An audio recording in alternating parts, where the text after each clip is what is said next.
네, 진사로입니다. 53회 한능검 심화 11번부터 해설 강의를 계속하여 이어가도록 하겠습니다. 자, 가기구에 대한 설명으로 옳은 것은 하고 물었어요. 시정을 논박하고 풍속을 교정하며 규찰과 탄핵 업무를 담당하였다. 국초에는 사원대라 불렸는데 성종 14년에 가로 고쳤으며 대부 중승 시여사, 전중 시여사, 감찰호사 뭐 이렇게 있었다라는 거죠.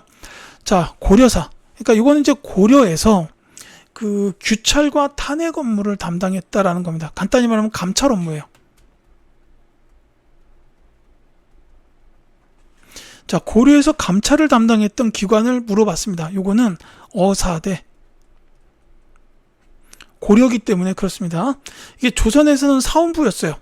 요 사원대 비슷하게 조선에서는 사원부였는데 고려에서는 요게 어사대입니다. 자, 어사대에 대한 설명인데 요거는 이제 그냥 바로 말씀을 드릴게요. 좀 어렵습니다.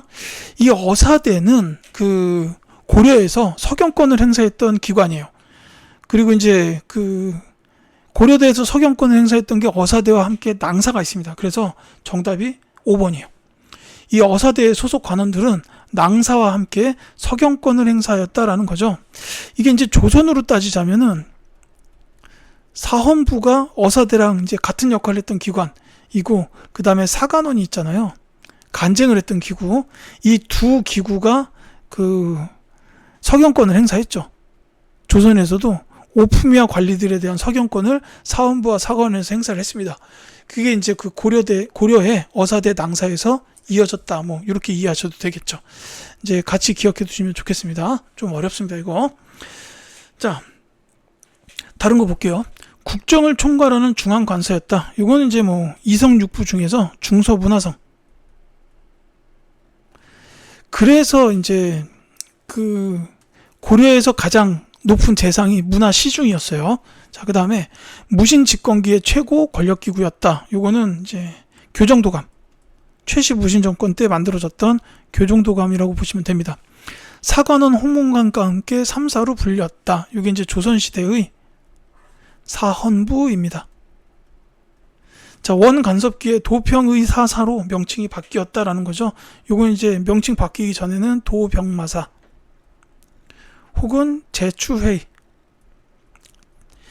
이품 이상의 고위 관료들, 재신과 추밀이라고 불렀는데 그들이 했던 회의가 제추회의죠. 그리고 이제 특히 이때는 주로 국방 관련된 거를 많이 토의를 했습니다. 이렇게 보시면 되겠고요. 12번 갈게요. 자, 밑줄근 이왕의 정책으로 옳은 것은, 자, 이곳에는 이 왕과 그의 왕비인 노국 대장공주의 영정이 봉안되어 있습니다. 조선의 종묘에 고려왕의 신당이 조성되었다는 점이 특이합니다. 자, 이 왕은 기철 등 친원 세력을 숙청하고 정동행성 이문소를 폐지하였습니다. 라고 되어 있습니다. 자, 노국대장 공주에서도 알 수가 있고요. 그 다음에 친원 세력 숙청, 정동행성 이문소의 폐지. 자, 공민왕이죠. 자, 공민왕의 정책인데 지금 여기 나온 거는 다 그 반원 자주 정책이라고 볼 수 있어요. 원나라에 반대하는 반원 자주 정책이고, 이제 그 외에는 또 민생 안정 정책이 있어요. 그러니까 대표적으로 전민 변정도감을 운영한 요게 이제 민생 안정 정책이라고 보시면 되겠죠. 그래서 정답은 2번. 신돈을 등용하여 전민 변정도감을 운영하였다라는 겁니다. 요게 그 공민왕에 대한 대표적인 업적 중 하나죠. 그리고 이제 여기 안 나와 있지만 또 한 가지가 있다면 쌍성 총관부를 무력으로 공격해서 그 고려의 영토를 회복을 시켰던 것도 공민왕의 업적입니다. 자, 망건당을 둬서 원의 학자들과 교류하였다. 요거는 충순왕이고, 이제 이 망건당을 세운 분이 충순왕이에요. 그리고 여기서 원의 학자들과 교류한 대표적인 학자로 이재현, 이분을 보통 꼽습니다. 자, 쌍기의 건의를 받아들여 과거제를 실시하였다. 아까 노비안건법도 나왔는데요. 광종이었어요. 자, 정계와 계백 요소를 지어서 관리의 규범을 제시하였다. 태조 왕건입니다. 자, 최승로의 시무 28조를 받아들여 통치체제를 정비하였다. 아까 잠깐 말씀드렸네요. 성종이죠. 12목의 지방간 파견도 거기서 나왔다. 이렇게 보시면 되겠습니다. 13번 갈게요. 가국가에 대한 고려의 대응으로 옳은 것은, 자, 가 임금이 강조를 토벌한다는 구실로 친히 군사를 거느리고 와서 흥화진을 포위하였다. 양규는 도순 검사가 되어 성문을 닫고 국회 지켰다.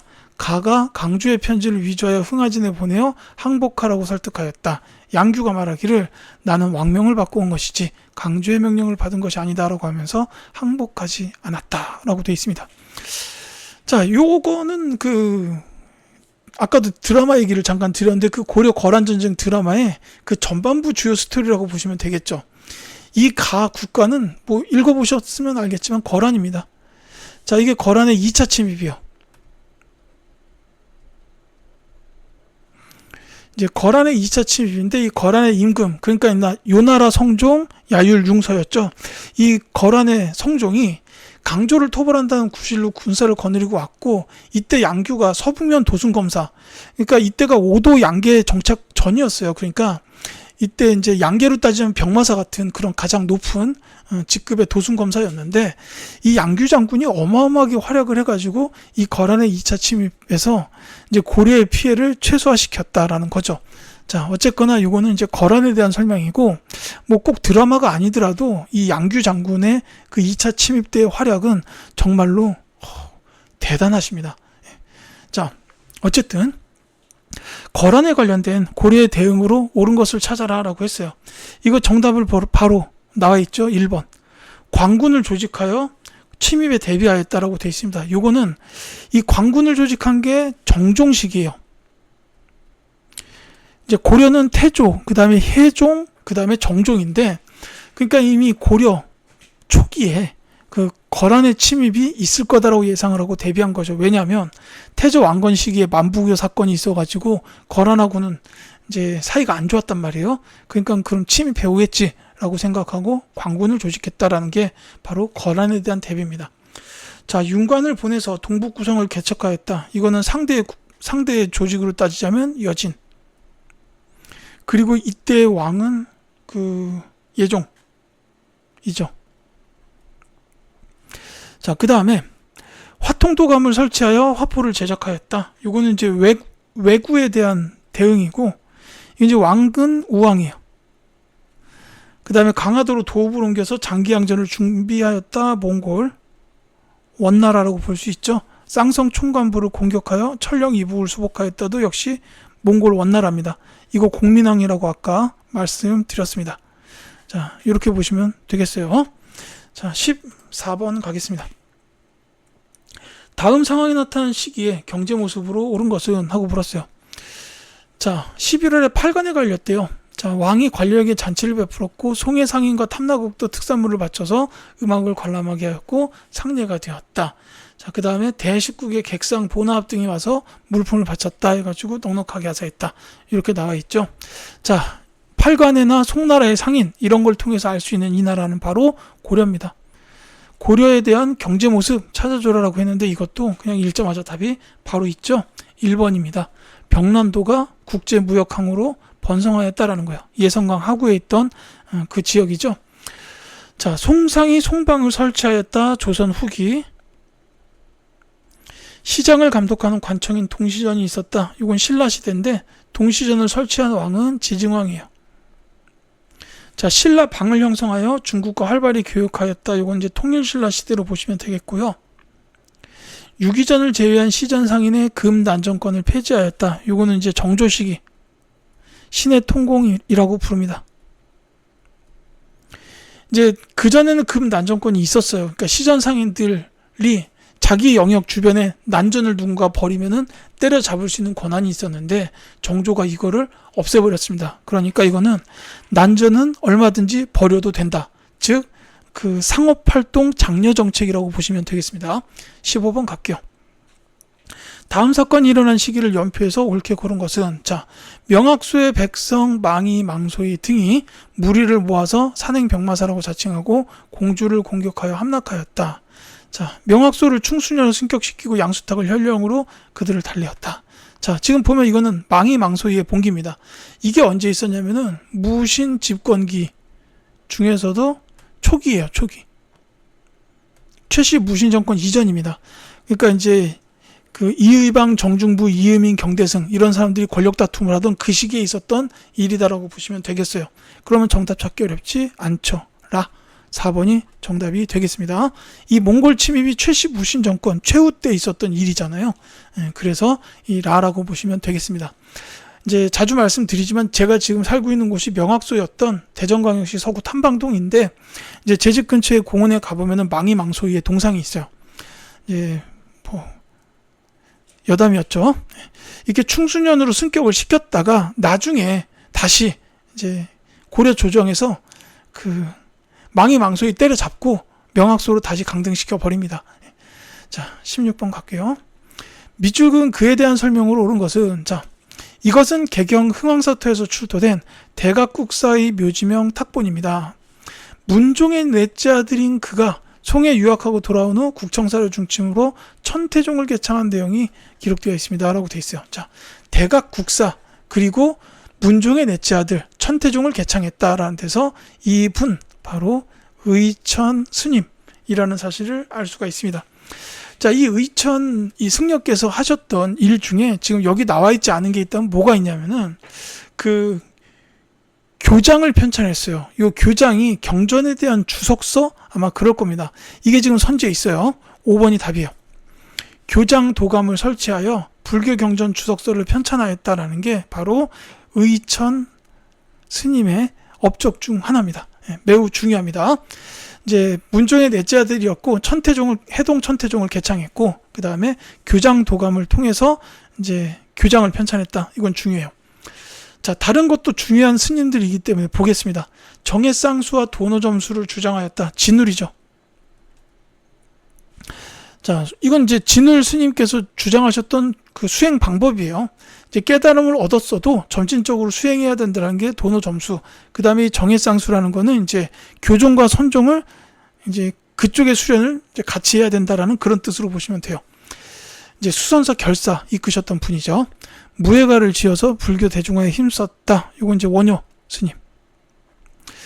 아미타 신앙, 그 다음에 그 일심 사상과 화쟁 사상, 이런 이제 사상이 있었고, 그 다음에 주요 저서로서는 그 금강산매경론과 대승기신론소 이런 책들이 있다라는 거, 무예가를 통해서 불교 대중화에 노력하셨던 분이다.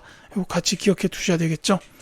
자, 황룡사 구축목탑의 건립을 건의하였다. 요거는 이제 자장 대사입니다. 이 두 분은 이제 신라 시대 분이죠. 자, 백년사 결사를 통하여 불교 정화운동을 전개하였다. 이제 고려시대 후기에 요세라는 분입니다. 백년사 결사, 요걸 통해서 요세라고 기억해 두셨으면 해요. 자, 17번 가겠습니다. 다음 대화에 해당하는 문화유산으로 옳은 것은 하고 물었습니다. 자, 이 탑은 개성에 있었는데 지금 국립중앙박물관에 전시되고 있습니다. 원의 영향을 받은 다각 다층의 대리석탑, 원각사지 10층 석탑에 영향을 주었다 라고 돼 있죠. 자, 요것만 읽고 바로 나와야 되는 게 경천사지 10층 석탑이요.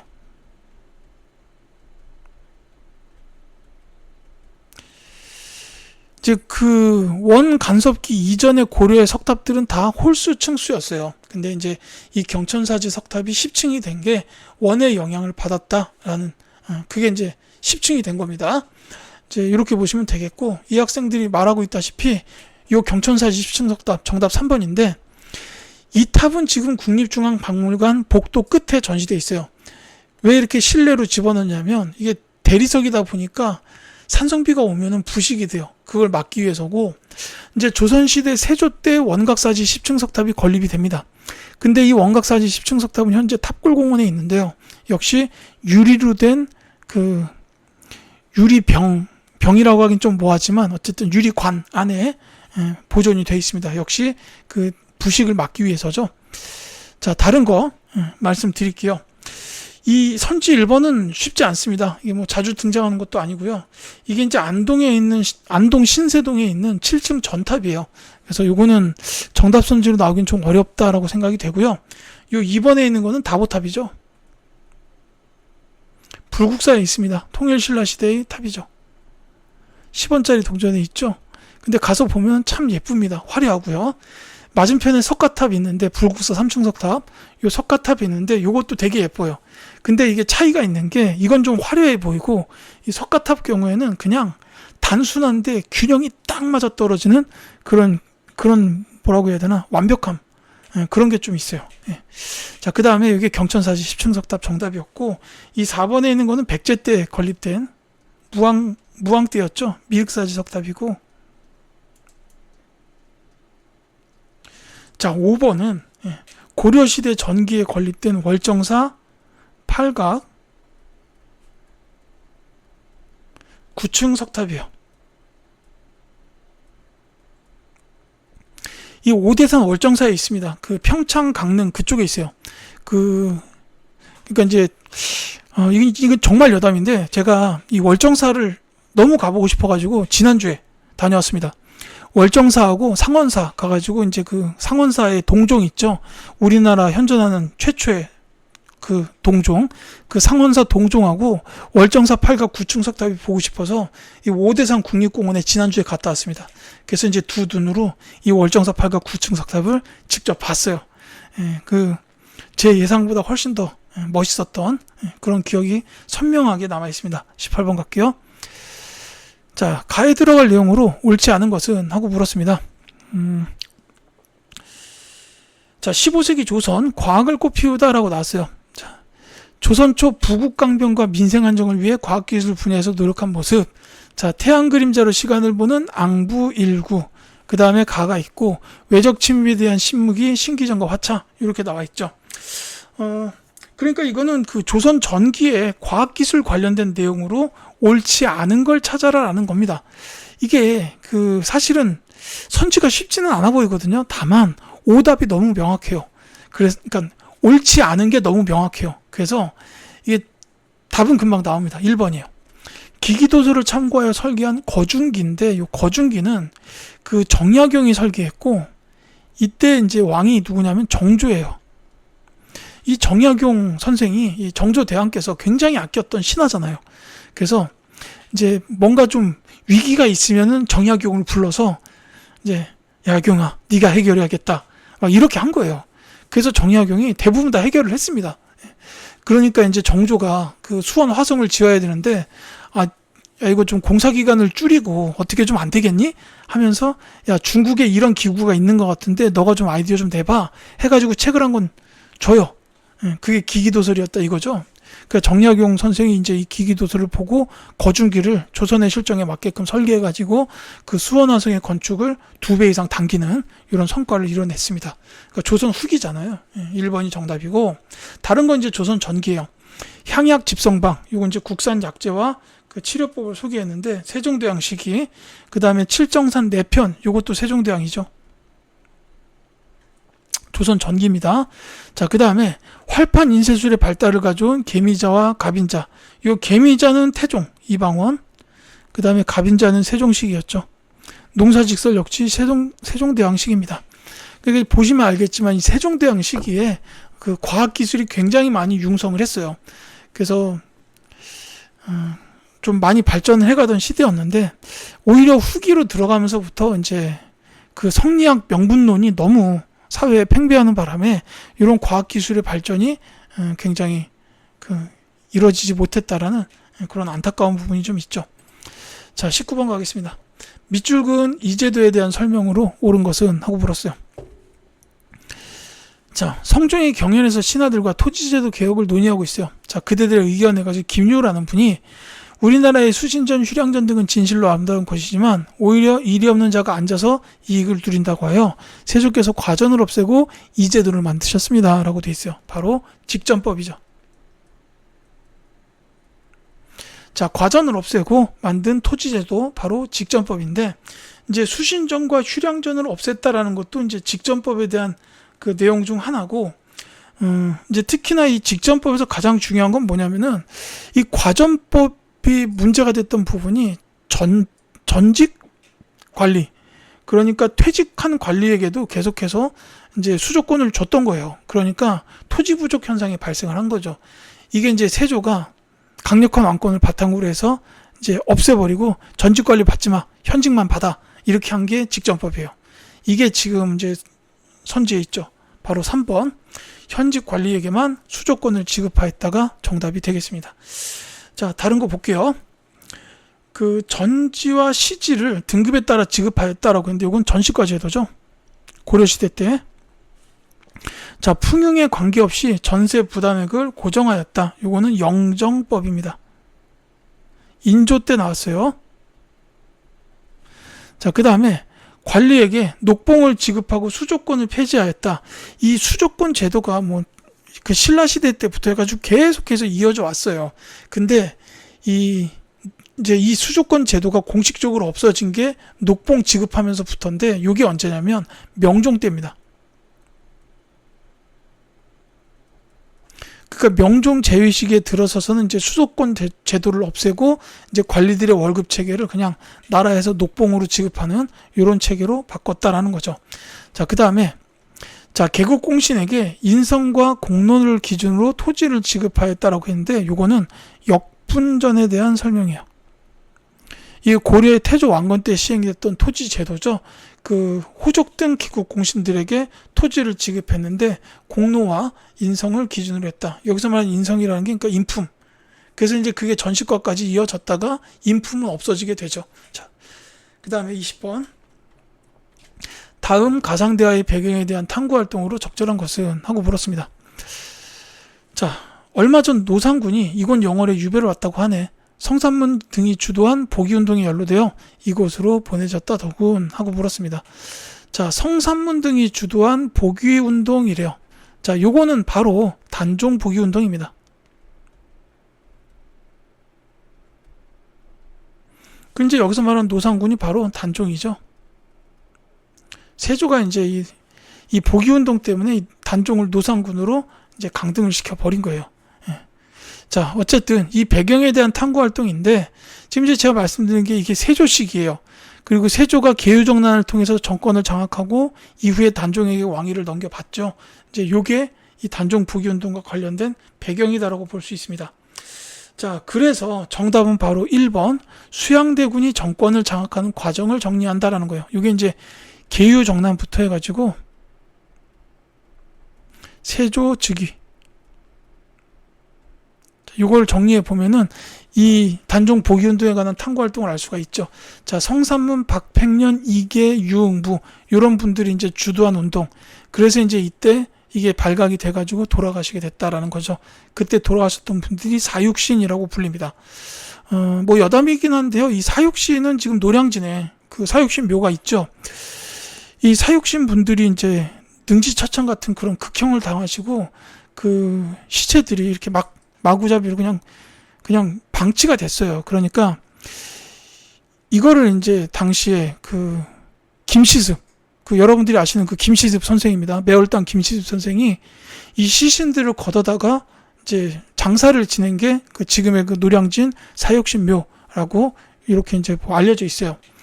이 김시습 이분도 이제 세종대왕 때 굉장히 천재로 이렇게 세종에게 인정받고 해가지고 그 세종대왕의 직계 후손이 이제 왕일 때 그 나라에서 일하고 싶다는 생각을 갖고 계셨나 봐요. 근데 이제 그 단종 그 세조가 계유정난을 통해서 정권을 장악하는 모습을 보고 나는 나라로 나가지 않겠다, 뭐 이렇게 생각을 하셨다고 이제 합니다. 자, 뭐 그렇고요. 다른 선지 볼게요. 자의 대비 복상 문제로 전개된 예송을 알아본다라고 했는데, 이건 효종식이죠. 자, 그 다음에 그 인물성 동의론을 두고 전개된 호락 논쟁을 조사한다. 요거는 조금 어려워요. 조선 후기인데, 자, 이 호락 논쟁이라는 게 뭐냐면은 인물성 동의론, 그러니까 인물성이 같냐 다르냐 이거를 가지고 벌였던 논쟁이라고 보면 돼요. 근데 이게 이제 한능검에서 나올 가능성은 사실 저는 높지는 않다고 보는데, 그냥 참고만 하세요.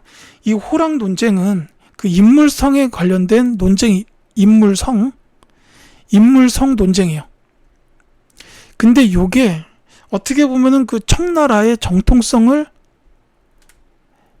인정하느냐 마느냐, 인정 여부에 관한 논쟁이다, 이렇게 볼 수도 있어요. 그래서 이런 논쟁으로 발전을 합니다. 이게 인물성이라는 게 간단히 말하면 도덕성이에요. 근데 이런 도덕성의 논쟁이 결국은 청나라가 과연 정통의 중국이 맞냐, 이거를 이제 인정할 것이냐 말 것이냐에 대한 여부, 요걸로 이제 논쟁이 이렇게 번져졌다라는 거죠.